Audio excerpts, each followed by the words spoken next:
ভোর হতে তখনও অনেক দেরি, তারপরও গভীর রাতে ঢাকার ৩০০ ফিটের মহাসড়কে অসংখ্য মানুষের সমাগম, সংখ্যায় সেটা প্রায় ১০,০০০। সবাই এসেছেন বাংলাদেশে আয়োজিত এখন পর্যন্ত সর্ববৃহৎ ম্যারাথনে দৌড়তে।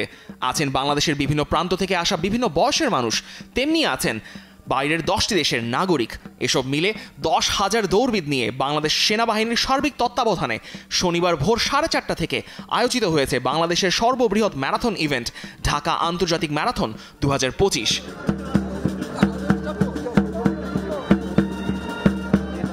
বহুল প্রতীক্ষিত এই ম্যারাথন ইভেন্টের উদ্বোধন করেন নৌবাহিনী প্রধান অ্যাডমিরাল এম নাজমুল হাসান। এই স্মরণীয় ইভেন্টে অংশ নিতে অভিজ্ঞ দৌড়বিদরা যেমন এসছেন, তেমনি প্রথমবারের মতো এমন আয়োজনের সাক্ষী হতেও দৌড়েছেন অনেকেই। সবার কথা মাথায় রেখেই ম্যারাথন অনুষ্ঠিত হয়েছে 5টি ভিন্ন ক্যাটাগরিতে। ফুল ম্যারাথন ছিল ৪২.২ কিলোমিটারের এবং হাফ ম্যারাথন ছিল ২১.১ কিলোমিটার। 10 কিলোমিটার সাধারণ, 10 কিলোমিটার প্রথমবার অংশগ্রহণকারীদের জন্য এবং 10 কিলোমিটার ভেটারান ক্যাটাগরিতে। ম্যারাথনের মূল প্রতিপাদ্য run for unity, run for humanity, যা একতা, বন্ধুত্ব এবং বৈচিত্র্যের প্রতি শ্রদ্ধার বার্তা বহন করে। খুবই আনন্দিত এবং ভিতরে আমাদের শক্তি দ্বিগুণ হয়ে গেছে আয়োজন দেখে এবং বিভিন্ন অ্যারেঞ্জমেন্ট, মানুষের পার্টিসিপেন্ট সবকিছু মিলে আমরা খুব ভালো আছি। মনের দিক থেকে আমাদের সাহস দ্বিগুণ হয়ে গেছে। এখন ভোরের আলো ফুটে গেছে, 1-2টি ক্যাটাগরির ম্যারাথনও শেষ। কেউ কাট অফ টাইমের আগে ম্যারাথন শেষ করে আনন্দিত, আবার কেউ নিজের পারফরমেন্সে কিছুটা মনক্ষুণ্ণ।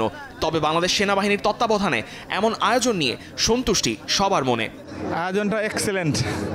It was very disciplined and everybody liked it and also expressed their opinion while running.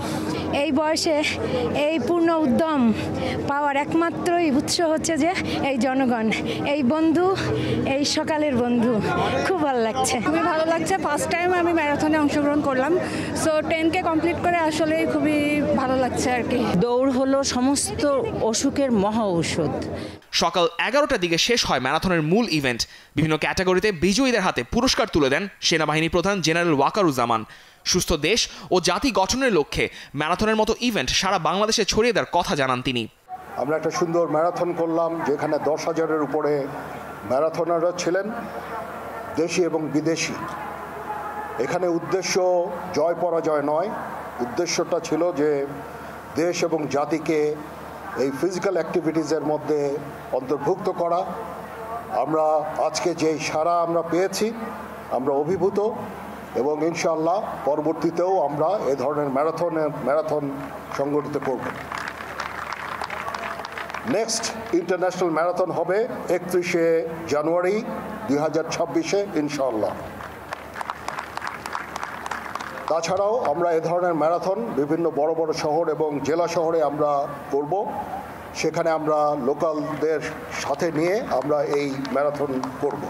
আমরা দেশ এবং জাতিকে একটা সুস্থ দেশ এবং জাতি চাই এবং এই ম্যারাথনটা সারা বাংলাদেশে আমরা ছড়িয়ে দিতে চাই। আমরা চাই দেশ এবং জাতি আমাদের এই প্রয়াসে অংশগ্রহণ করবে। যারা বিজয়ী হয়েছেন, তৃপ্তির হাসি তাদের মুখে। তবে এখানেই পরিতৃপ্তির সমাপ্তি টানছেন না তারা। এরকম ম্যারাথনের আয়োজন আরও হোক, সেটাই চান তারা। এটা আমার প্রথম পার্টিসিপেট, আর প্রথম পার্টিসিপেটে কিছু পুরস্কার পাইলে অবশ্যই এটার অনুভূতি অন্যরকম হওয়াটা স্বাভাবিক। সো আমি অনেক এক্সাইটেড, অনেক হ্যাপি। আলহামদুলিল্লাহ, অনেক ভালো লাগতেছে।